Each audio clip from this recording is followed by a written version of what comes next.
Welcome all of you on the platform of Megagate.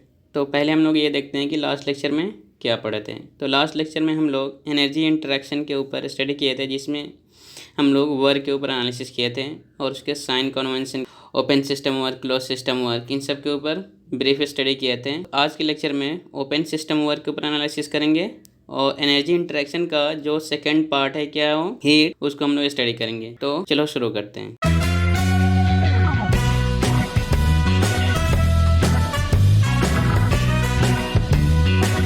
तो पहले जो हमारे पास है expression of open system work for different process, यहाँ पर हमें किसके ऊपर करना है? ओपन सिस्टम के ऊपर करना है। इससे पहले हम लोग किस पे किए थे? क्लोज सिस्टम वर्क पे। तो हम लोगों ने क्या पढ़ा है एनर्जी इंटरेक्शन के इंट्रोडक्टरी पार्ट में कि जब हम लोग ओपन सिस्टम के ऊपर एनालिसिस करेंगे तो जो प्रेशर वॉल्यूम की जो ग्राफ होगी उसका प्रोजेक्शन किस पे होगा? प्रेशर एक्सिस पर होगा। तो यहाँ पर हमने क्या किया, ये प्रेशर एक्सिस पर दिखा रखा है। तो पहला प्रोसेस हमने क्या लिया? Constant volume process. तो इस प्रोसेस में यहाँ पर हमने ये प्रोसेस दिखाया 1 to 2। यहाँ से क्या हो रहा है? वॉल्यूम क्या हो रहा है? कांस्टेंट है V1 इक्वल टू V2, लेकिन प्रेशर क्या हो रहा है? वेरी कर रहा है। तो यहाँ पर जब प्रेशर वेरी कर रहा है तो ये जो एरिया है, area under PV diagram on pressure axis, ये क्या हमें दे देगा? वर्क डन दे देगा। अब यहाँ पे वर्क डन का फॉर्मूला क्या होगा? W equal to minus integration of initial to final pressure V dP। जब इसको हम लोग इंटीग्रेट करेंगे तो हमें ये फॉर्मूला मिलेगा माइनस V। फिर हम लेंगे यहाँ से माइनस कॉमन ले लेंगे, W equal to V into initial pressure minus final pressure. तो हमें यहाँ पर सोचने वाली बात यह है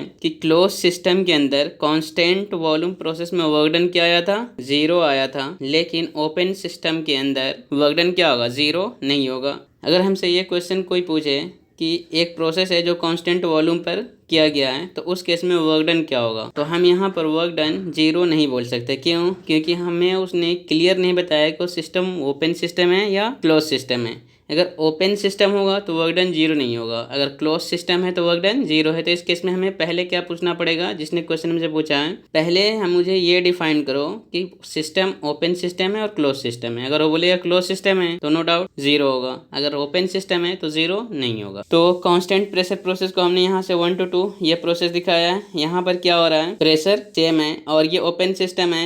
यहाँ पर प्रेशर डिफरेंस क्या हो जाएगा? 0 हो जाएगा। तो प्रेशर डिफरेंस 0 होगा तो वर्क डन क्या हो जाएगा? 0 होगा। क्लोज सिस्टम में यहाँ पर वर्क डन 0 है, जबकि यहाँ पर वर्क डन 0 नहीं है। तीसरा केस क्या है? कांस्टेंट टेम्परेचर प्रोसेस और आइसोथर्मल प्रोसेस। तो इस केस में जब टेम्परेचर कांस्टेंट होगा तो प्रेशर क्या होगा? Inversely proportional to volume. W equal to C into log P initial अपना P फाइनल, या फिर C equal to log V final अपना V इनिशियल, और ये क्या है? एक्सपोनेंशियल लॉग है। तो यहाँ पर हमें ये गौर करने वाली बात क्या है कि जब हम लोग क्लोज सिस्टम भी पढ़ रहे थे तो हमें वर्क डन का फॉर्मूला यही आया था, और ओपन सिस्टम के ऊपर भी एनालिसिस कर रहे हैं तो वर्क डन का फॉर्मूला क्या आ रहा है? सेम आ रहा है, कोई चेंजेस नहीं हो रहा है। तो इससे क्या समझ में आ रहा है? In case of isothermal process, अगर सिस्टम हमारी ओपन हो या क्लोज हो, इसका वर्क डन के ऊपर कोई इफेक्ट नहीं पड़ता है। क्योंकि जब हम आइसोथर्मल प्रोसेस करते हैं तो open system and close system दोनों के केस में क्या होता है? वर्क डन सेम आती है। For isothermal expansion process final volume is more than initial volume. ये हम लोग लास्ट लेक्चर में भी डील कर लिए थे।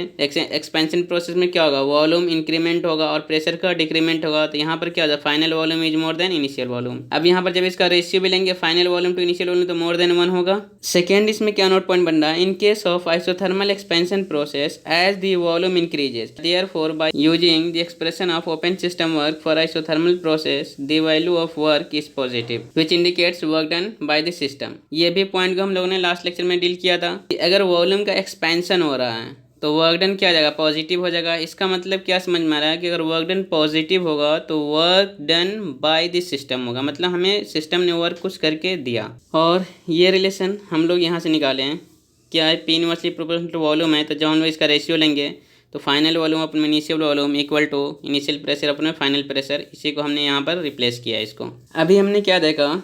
ये सारे पॉइंट जो मेंशन थी ये एक्सपेंशन के केस में मेंशन थी, और जब हमने ऊपर जो ग्राफ भी देखा तो अभी एक्सपेंशन का था। अब हम लोग इसी को कॉम्प्रेशन के केस में देख रहे हैं। इन case of isothermal compression process, तो जब हम यहाँ पर इस फिगर को देखो कॉम्प्रेशन कर रहे हैं, मतलब यहाँ से हम लोग इस प्रोसेस पर जा रहे हैं, इस पाथ को फॉलो करते हुए।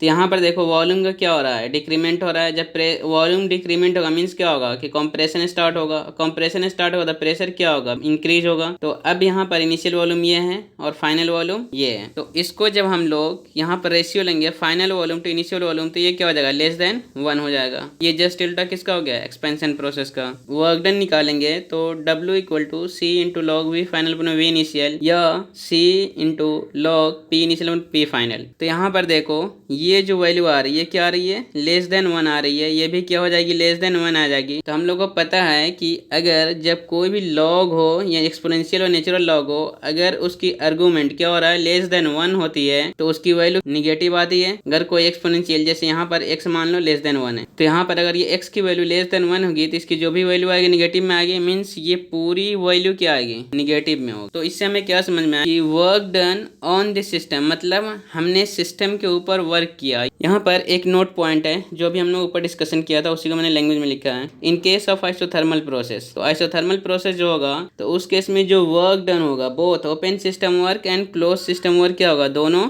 सेम होगा। एडियाबैटिक प्रोसेस का स्टैंडर्ड इक्वेशन ये पता ही है।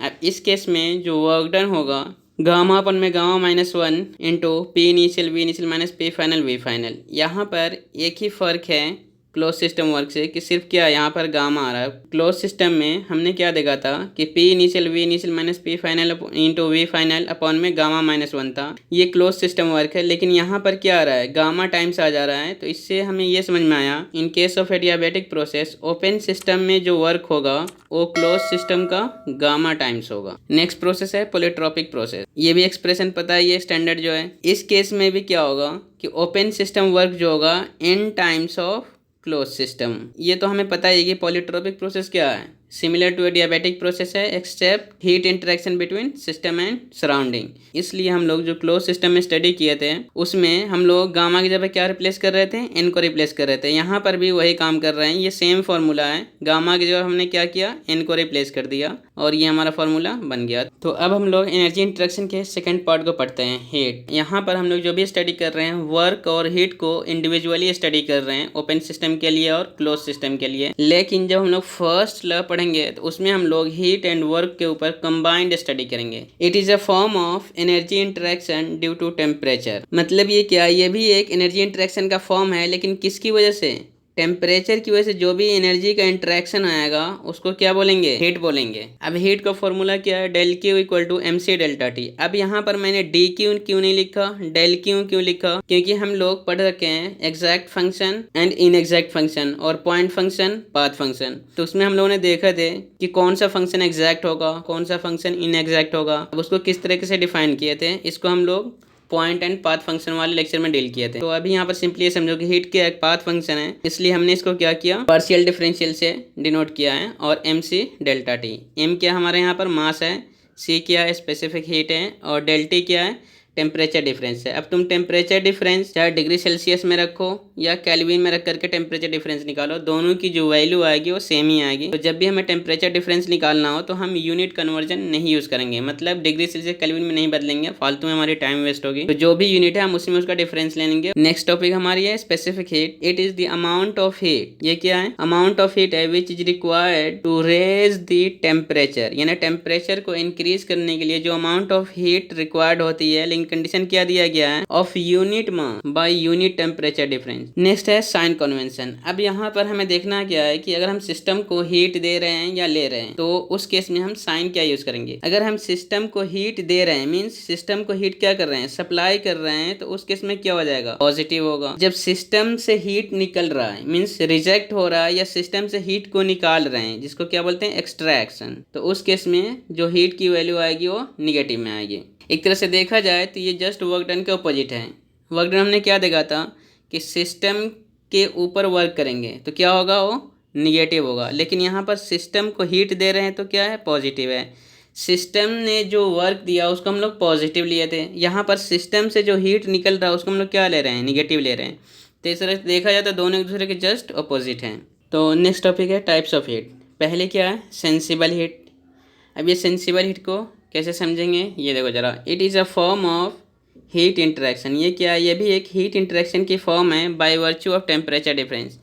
मतलब सेंसिबल हीट होने के लिए क्या होना चाहिए, टेम्परेचर का डिफरेंस होना ज़रूरी है, तभी क्या होगा वहाँ पर सेंसिबल हीट बोलेंगे। लेकिन ये भी क्या है, हीट इंटरेक्शन का ये एक फॉर्म है। तो यहाँ पर सेंसिबल हीट का फॉर्मूला क्या आएगा, MC डेल्टा टी। अभी हम लोग हीट इंटरेक्शन के लिए क्या फॉर्मूला पढ़े थे हीट के लिए, MC डेल्टा टी।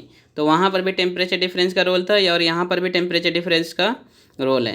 तो टेम्परेचर डिफरेंस रहेगा तो वहाँ पर कौन सी हीट आएगी, सेंसिबल हीट होगी। अब देखते हैं नेक्स्ट क्या है, लेटेंट हीट। ये भी क्या है, एक हीट इंटरेक्शन की फॉर्म है, लेकिन ये किसकी वजह से, फेज चेंज की वजह से। यहाँ पर टेम्परेचर डिफरेंस का रोल नहीं है, यहाँ पर फेज चेंज होगा, जैसे सॉलिड से लिक्विड में आना, या लिक्विड से गैस में आना, या गैस से लिक्विड में आना, या फिर लिक्विड से सॉलिड में आना। ये सारी चीज़ें में क्या आ रहा है कि यहाँ पर स्टेज या फेज चेंज हो रहा है। तो उस केस में जो भी एनर्जी का या हीट का इंटरेक्शन होगा वो कौन सी हीट होगी, लेटेंट हीट होगी। तो लेटेंट हीट जो जनरली क्वेश्चन में गिवन होता है पर यूनिट मास दिया रहता है। तो अगर हम उसको एग्जैक्ट हमें हीट चाहिए जूल के फॉर्म में, तो मास से क्या करेंगे, मल्टीप्लाई करेंगे। अब यहाँ पर लेटेंट हीट को हम लोग अलग अलग नाम से भी जानते हैं, और क्वेश्चन में कभी कभी ऐसा होता है लेटेंट हीट नहीं मेंशन रहेगा, मोस्टली क्या होता है फ्यूजन या वेपोराइजेशन मेंशन रहता है। लेकिन इसके 3 और नाम है, उसको बोलते, पहला क्या है फ्यूजन, सेकंड क्या है वेपोराइजेशन, एंड थर्ड वन क्या है सब्लिमेशन। तो अगर इन चारों में से कोई भी नाम आ जाएगा तो हम उसको क्या समझेंगे, वो लेटेंट हीट ही है, स्पेसिफिक हीट नहीं है।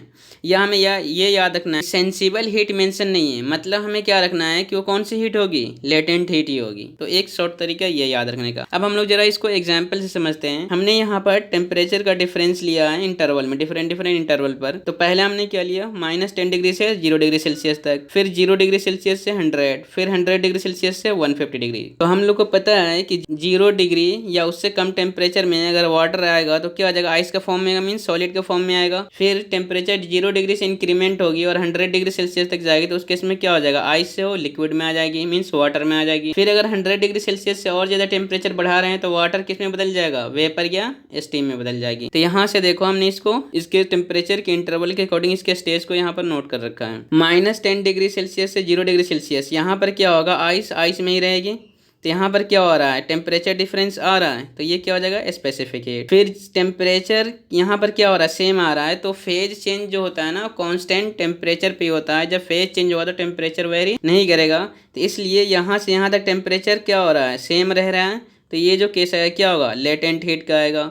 फिर 0 डिग्री सेल्सियस से 100 डिग्री सेल्सियस में देखो टेम्परेचर क्या हो रहा है, वेरी कर रहा है। तो यहाँ पर क्या हो रहा है कि ये जो वाटर है ये लिक्विड फॉर्म में है, तो यहाँ पर जो आएगी हीट वो क्या हो जाएगी, स्पेसिफिक हीट होगी। फिर हम लोग 100 डिग्री सेल्सियस को क्या कर रहे हैं, यहाँ पर भी है। फिर हम लोग यहाँ पर टेम्परेचर सेम रखे हुए हैं, क्यों, क्योंकि यहाँ पर फेज चेंज होगा और लिक्विड से क्या आ जाएगा, वो वेपर में जाएगा। तो यहाँ पर क्या आ जाएगा, लेटेंट हीट। फिर अगर हम लोग 100 डिग्री से ज्यादा टेम्परेचर बढ़ाएंगे, तो सपोज 150 तक लेकर गया, तो यहाँ से क्या हो रहा है, टेम्परेचर डिफरेंस आ रही है, तो ये क्या हो जाएगा, यहाँ पर स्पेसिफिक हीट होगी। तो अभी हम लोग कुछ देर पहले क्या पढ़े थे, del Q equal to MC delta T. अब हम लोग इसको यहाँ पर क्यों ले रहे हैं, क्योंकि हम लोग यहाँ पर स्पेसिफिक हीट की वैल्यू देखेंगे अलग अलग प्रोसेस पर। तो यहाँ से C इक्वल टू क्या जाएगा, डेल क्यू अपॉन में M इंटू डेल्टा टी। तो आइसोथर्मल के केस में क्या हो जाएगा, टेम्परेचर सेम रहेगा, मतलब डिफरेंस इन टेम्परेचर क्या हो जाएगा, 0। तो हम लोग किसी भी नंबर को 0 से डिवाइड करेंगे तो क्या हो जाएगा, इनफाइनाइट हो जाएगी। तो यहाँ से क्या समझ में आया कि इन case of isothermal process specific heat is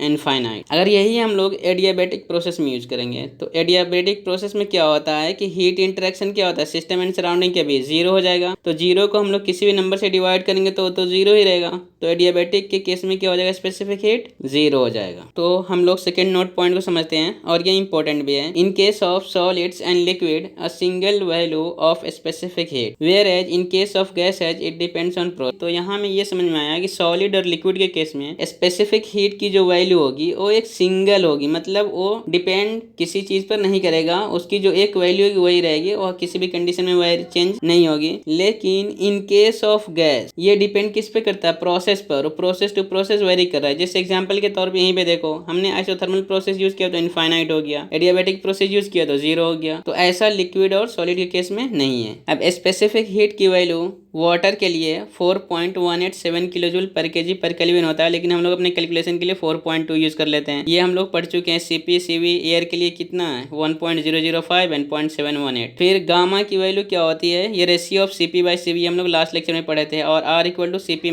- CV। तो हम लोग ये जो रिलेशन है लास्ट लेक्चर में पढ़ चुके हैं। लेकिन यहाँ पर समझने वाली बात यह है कि जब हम टेम्परेचर बढ़ाएंगे ना तो CV specific heat at constant volume हो या specific heat at constant pressure, ये दोनों क्या होगा, इंक्रीमेंट होगा, क्योंकि दोनों क्या टेम्परेचर का फंक्शन है। जब टेम्परेचर बढ़ाएंगे ना तो CV भी इंक्रीज होगी और CP भी इंक्रीज होगी। तो जब हम उसका रेशियो लेंगे ना तो गामा की वैल्यू क्या हो जाएगी, डिक्रीज हो जाएगी। तो हमें इससे क्या समझ में आया कि अगर टेम्परेचर को हम लोग क्या कर रहे हैं, बढ़ा रहे हैं, तो गामा की वैल्यू क्या आएगी, डिक्रीज हो जाएगी। लेकिन R की वैल्यू सेम रहेगी, ये टेम्परेचर पर डिपेंड नहीं करेगा, चाहे ये बढ़े ये बढ़े, इससे इसको फर्क नहीं पड़ता है। R की वैल्यू हमेशा कांस्टेंट रहेगी। As temperature increases CP and CV both increases but R remains constant. अब इसको जरा हम लोग एक एग्जाम्पल से यहाँ पर समझ रहे हैं। यहाँ पर इनिशियल स्टेट में क्या लिया, इनिशियल स्टेट में यहाँ पर हमने CP की वैल्यू क्या मान लिया 3 और CV की वैल्यू क्या माना 2 और R की वैल्यू 1। तो गामा क्या आ जाएगा, CP/CV मीन्स 1.5 आ जाएगा। सेकेंड केस में क्या कर रहे हैं कि हमने टेम्परेचर इंक्रीज किया, मीन्स ये वैल्यू क्या हो जाएगा, इंक्रीज हो जाएगी। तो 3 से हमने इसको 4 मान लिया और ये 2 से इसको 3 बना दिया, लेकिन R की वैल्यू क्या रही, कांस्टेंट रहेगी। तो इस केस में जब हम लोग गामा की वैल्यू निकाल रहे हैं मीन्स CP/CV, तो ये 4/3 और 4/3 की वैल्यू क्या आएगी 1.33। तो यहाँ से देखो वैल्यू कम हो गई। ये जो फॉर्मूला यहाँ पर मेंशन किया गया है इसके बारे में हम इसकी डिटेल्स से स्टडी IC इंजन के अंदर करेंगे। हमने यहाँ पर डायरेक्ट फार्मूला पुट किया है क्योंकि एक दो क्वेश्चन ऐसा है जो डायरेक्ट पूछा जा चुका है। यहाँ पर ये क्वेश्चन है क्या, why the value of CP is always greater than the value of CV। Means यहाँ पर ये बोला जाए कि हमेशा क्या होता है, CP की वैल्यू CV से ग्रेटर होता है, ऐसा क्यों। तो इसको समझो जरा। In case of constant volume process the complete heat is utilises to increase the internal energy. क्या बोला गया, internal energy of the gaseous molecule, whereas in case of constant pressure process some part of heat is used to increase the internal energy and some part of heat is used to do some external work। तो हमें इससे क्या समझ में आया, इन case of constant volume process हम system को जो भी हीट दे रहे हैं ना वो क्या कर रहा है, इंटरनल एनर्जी को इंक्रीज करने में ही यूज़ कर जा रहा है। जितने भी एनर्जी दिया सबको इंटरनल एनर्जी को इंक्रीज करने के लिए ही यूज़ कर लिया गया।